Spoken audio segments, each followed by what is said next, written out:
The story of Karon Hylton-Brown is one of heartbreak, injustice, and the devastating consequences of systemic failure. Imagine a life filled with dreams, laughter, and hope suddenly shattered by forces beyond control. It's a tale that begins with a young man full of life, whose story was tragically cut short, and whose death became a painful symbol of the ongoing fight for accountability and justice. Karon Hylton-Brown grew up in Washington, D.C., a city marked by its vibrant culture, but also by deep inequalities. In the neighborhoods where Karon spent his childhood, the contrast was stark. Tree-lined streets filled with history and pride coexisted with neglected blocks weighed down by decades of systemic neglect. For Karon, the city was both a playground and a battleground, a place where dreams were born but often cut short by harsh realities. To those who knew him, Karon was more than just another face in the crowd. He was a son who brought joy to his mother's life, his smile a source of light even in their darkest moments. He was the kind of person who could make you laugh when you least expected it, his humor a natural antidote to the struggles he and his family faced. As a father, he adored his young child, and he dreamed of providing a better future, one where his child would not have to face the same battles he had endured. Karon's friends often described him as someone who lit up every room he entered. He had a love for life that was infectious, a spark that seemed to defy the odds stacked against him. Whether it was joking on the block or lending a hand to someone in need, Karon's presence was felt deeply by those around him. He carried with him an unwavering hope, a belief that better days were possible even when the world seemed determined to prove otherwise. But like many young black men in America, Karon lived under the shadow of a system that often seemed to view him as a threat rather than as an individual. From a young age, he learned to navigate a world where his identity made him a target.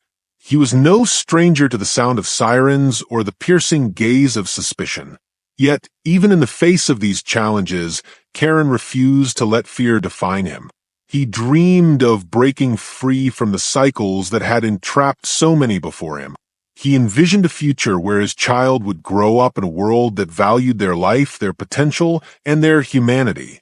For Karon, those dreams were not just aspirations, they were acts of defiance. In a society that often sought to diminish him, his very existence was a testament to resilience. And yet, his story would come to illustrate the fragility of life in a system where justice is unevenly applied and where dreams like his are too often stolen. On a cool October evening in 2020, the life of 20-year-old Karon Hylton-Brown took a tragic turn. Riding his moped through the familiar streets of Washington, D.C.'s Brightwood Park neighborhood, Karon was pursued by Metropolitan Police Department officers Terrence Sutton and Lieutenant Andrew Zabavsky.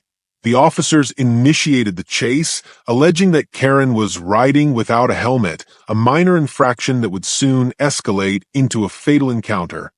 As the blue and red lights flashed behind him, Karon, perhaps gripped by fear and the instinct to flee accelerated, the pursuit unauthorized and against department policy for such minor offenses, wove through the neighborhood streets. Moments later, the chase culminated in a devastating collision between Karon's moped and an oncoming vehicle.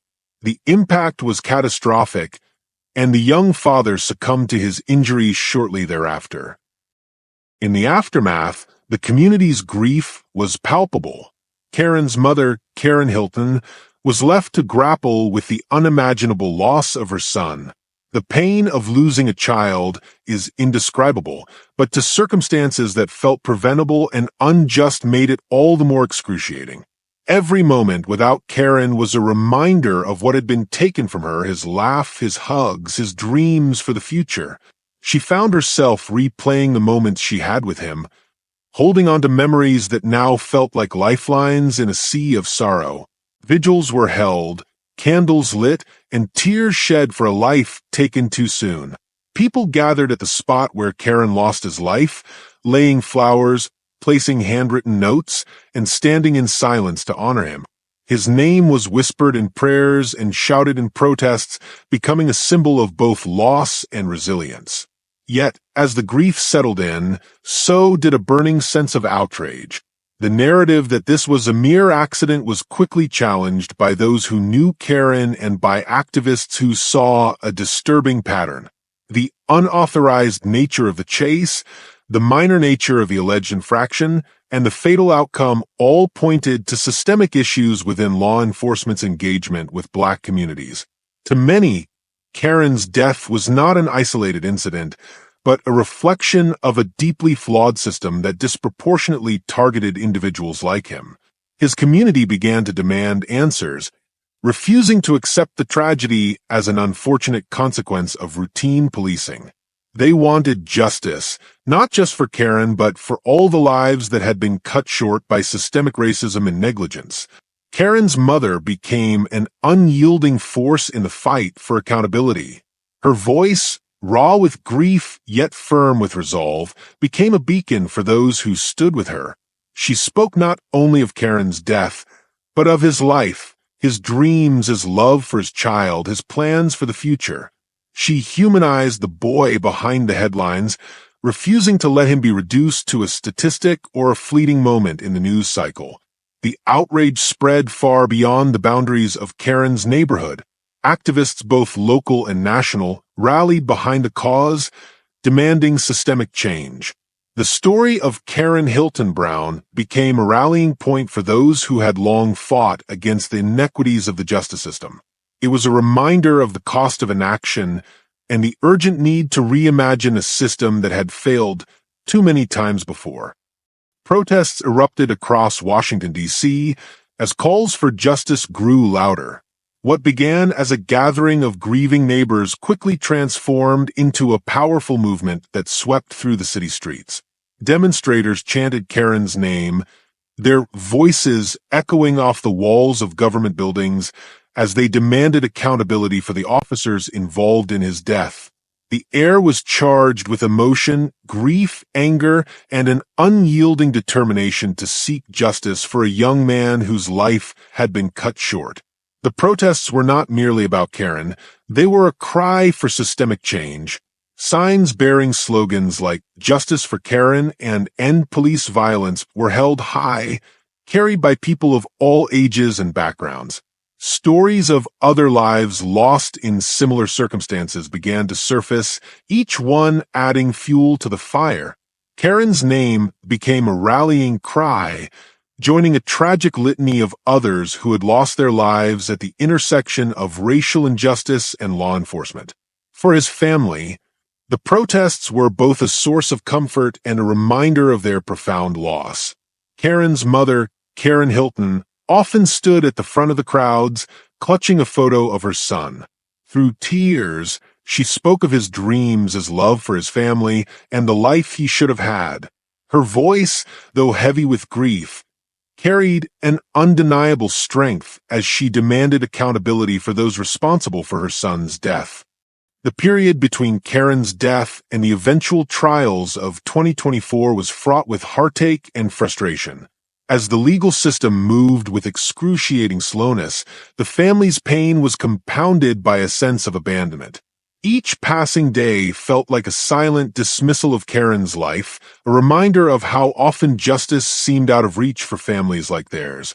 Investigations into the case dragged on, and while the community rallied, the family was left to navigate a maze of bureaucracy and indifference. The unauthorized nature of the chase that led to Karon's death sparked outrage. Videos of the incident circulated, showing the reckless pursuit through residential streets. Karon's scooter collided with an oncoming car, and the scene was one of chaos. Neighbors rushing out, cries of anguish filling the air, and Karon lying motionless on the ground. To those who witnessed it, the officers' actions were not just reckless, they were criminal. Yet, for months, there were no arrests, no official acknowledgement of wrongdoing, only a deafening silence from those in power. Karon Hylton became an unrelenting voice during this time, attending council meetings, organizing marches, and demanding transparency. She shared stories of Karon's kindness, his love for his daughter, and the dreams he would never fulfill. Her words resonated deeply, turning grief into a powerful force for change. But behind the public displays of strength were nights of inconsolable sorrow, where the weight of her loss felt unbearable. Community leaders and activists also kept the pressure on, ensuring that Karon's name would not fade from public consciousness. They highlighted the systemic failures that led to his death, police policies that prioritized enforcement over human lives, a culture that devalued Black lives, and a justice system that too often failed to hold those in power accountable. Their efforts were instrumental in pushing the case forward, but the journey was anything but smooth. Finally, after years of delays and mounting public pressure, the officers involved were charged and brought to trial in 2024. The courtroom became a battleground for justice, with every argument and piece of evidence carrying immense weight. Terrence Sutton, the officer who had pursued Karon, was convicted of second-degree murder and sentenced to 66 months in prison. Andrew Zabavsky, who had been complicit in the unauthorized chase, received a 48-month sentence for conspiracy and obstruction of justice. 1 year had passed since the convictions of the officers involved in Karon Hylton-Brown's tragic death, a moment that had offered a fragile sense of justice to his grieving family and community. Yet, as the political tide shifted with the arrival of a new administration in 2025, the unthinkable happened. What little solace Karon's loved ones had managed to hold onto was abruptly shattered. In a move that sent shockwaves across the nation, President Donald Trump, in one of his acts of power, issued full and unconditional pardons to both officers. The announcement came on a cold January morning, blindsiding those who had fought tirelessly for accountability. For Karon's family, it was as if the wound of their loss had been cruelly reopened. Karon Hylton, already bearing the unbearable weight of losing her son, now faced an overwhelming sense of betrayal. Standing before cameras and a crowd of supporters, her voice cracked with a mix of pain and fury. "How can they take my son from me and then just erase the little justice we had?" she asked, clutching a photo of Karon to her chest as tears streamed down her face. This isn't just about Karon. This is about every family who dared to believe that justice was possible. Her words pierced through the cold winter air, a raw cry of anguish and resilience. She called the pardons a betrayal, not only to her family but to the entire community that had rallied around her son's name. The backlash to the pardons extended beyond Washington, D.C., drawing condemnation from activists, politicians, and citizens nationwide. Civil rights leaders denounced the move as a blatant disregard for justice and accountability. "This isn't just about one family's pain," said Reverend Al Sharpton in a televised statement. "This is about a nation that continues to turn its back on its promises of equality and justice for all." Karon Hylton-Brown's story is one of profound loss, but also of resilience and resistance. It is a reminder of the human cost of systemic failures and the urgent need for reform. His name has become a rallying cry for those demanding a future where no family has to endure such pain and injustice. And while the officers involved may have been pardoned, the fight for Karon's legacy and for justice continues, driven by a community that refuses to be silenced. Thank you for watching till the end, and for taking the time to honor Karon's story. This is Darkly Wired, where we uncover the untold stories of tragedy, resilience, and the relentless pursuit of justice. If this story moved you, please like this video and share it to keep Karon's memory alive and spread awareness. Don't forget to subscribe to this channel for more gripping stories that shed light on the darkest moments and the strength it takes to overcome them. Together, we can ensure these stories are never forgotten. Bye for now.